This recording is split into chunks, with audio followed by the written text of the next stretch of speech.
things I love about books are sometimes you can travel without leaving your house. And we have to do that a lot right now. And so the story I'm going to read you is called Mailing May. But I have to tell you something really interesting about this book. There's an author's note at the back, and it said, "This is a true story. On January 1st, 1913, the post office introduced domestic parcel post service." But what really is funny is on February 19th, 1914, a 5-year-old girl named Charlotte May actually was mailed from Grangeville to Lewiston, Idaho.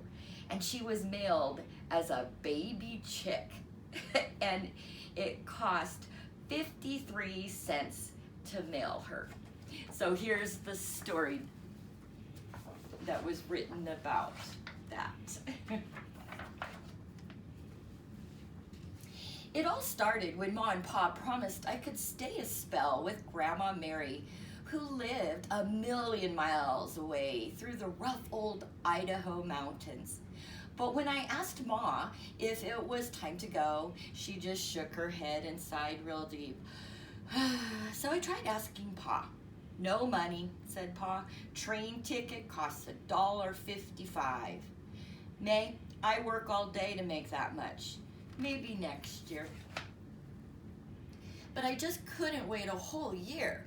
So the next morning when Ma bundled me in my heavy winter coat and sent me out to play in the snow, I made a beeline for Alexander's department store.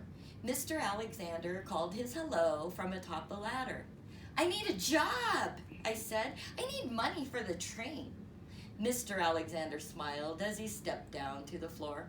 "A job it is it? I wish I could hire you, May, but all jobs around here are grown-up jobs, like counting money and lifting heavy cartons." I must have looked mighty sad because Mr. Alexander reached for a jar of peppermint sticks. The sweet, wintry taste didn't do much to cheer me as I slogged my way home. Things only got worse when Pa came back from work that night. He and Ma commenced to whispering and peeking at me off and on. Then they made me go to bed awful early, which I did not like at all. Next morning, Ma shook me awake while it was still real dark. I was puzzled to see Pa's little traveling bag packed and standing by the door. When I asked where he was going, Ma only smiled and said, "Eat your breakfast." Did you notice the light? You can tell this is a story from long ago, can't you? Just then, someone knocked on the front door. Pa opened up to Ma's cousin Leonard. "Come along, May," Pa said, grabbing the suitcase as Ma helped me with my coat. "We're going to the post office with Leonard." He held up his hand as I opened my mouth. "No questions," Pa said with a wink. Ma hugged and kissed me before Pa took my hand and led me into the dark, wintry air. Before long, I stood, taking in the funny smells of the Grangeville post office, glue and canvas bags and oiled wooden floors. Meanwhile, Pa marched right up to the postmaster Perkins and said, "Sam, you got some new rules for mailing packages? I know boxes can weigh up to 50 pounds nowadays, but what sorts of things can you send?" Mr. Perkins looked at Pa real strange-like as he asked, "What do you got in mind, John?" "It's May," said Pa. "We'd like to mail her to Lewiston. Leonard here mans the mail car on the train, as you well know. He can take good care of our package." "Sure thing, Sam," said Leonard. I was flabbergasted by Pa, and so was Mr. Perkins. "Mailing May?" he mumbled, shaking his head. "Let's see. The postal code says not to mail lizards or insects or anything smelly." Mr. Perkins looked at me over his glasses and then sniffed. "Guess you passed the smell test." "But what about girls?" I asked. "Can you mail me?" "Well, The rule book says nothing about children, but it is permissible to mail baby chicks. Mr. Perkins smiled. Let's find out exactly how much you and your valise weigh. I scrambled up onto the big scale, and Pa set his traveling bag next to me. 48 pounds and 8 ounces. Biggest baby chick on record. Mr. Perkins ran his finger down a chart hanging near the scale and turned to Pa. To mail May from Grangeville to Lewiston will cost 53 cents. Well, Leonard, looks like you'll be in charge of some poultry on this mail run. Before I knew it, Mr. Perkins had glued 53 cents worth of stamps on the back of my coat, along with a label that read, here's the address for Lewiston, Idaho. Pa hugged me and told me to be good to Grandma Mary. Then he was gone, and there I was, a package sitting in the post office. Before long, Leonard carted me and the rest of the mail to the train station. The big black steam engine was already waiting, hissing and snorting like a boar hog. The sight made me go all tingly, seeing as I'd never, ever ridden on a train before. After Leonard loaded the mail bags and a few other packages, he called out, "Time to go, May." Then he helped me up the steel steps. At exactly 7 o'clock, the train chugged away from my home and headed down the mountain. I felt as adventuresome as Daniel Boone. The inside of the mail car was like a little post office, and Leonard got busy right away sorting mail to be dropped off at towns along the way. I curled up nearby the stove to keep warm and watched. Whenever Leonard had a free minute, he'd take me to the door for a look. My, oh my, what sights there were to see. Why, we hung on the edge of mountainsides and crawled through tunnels.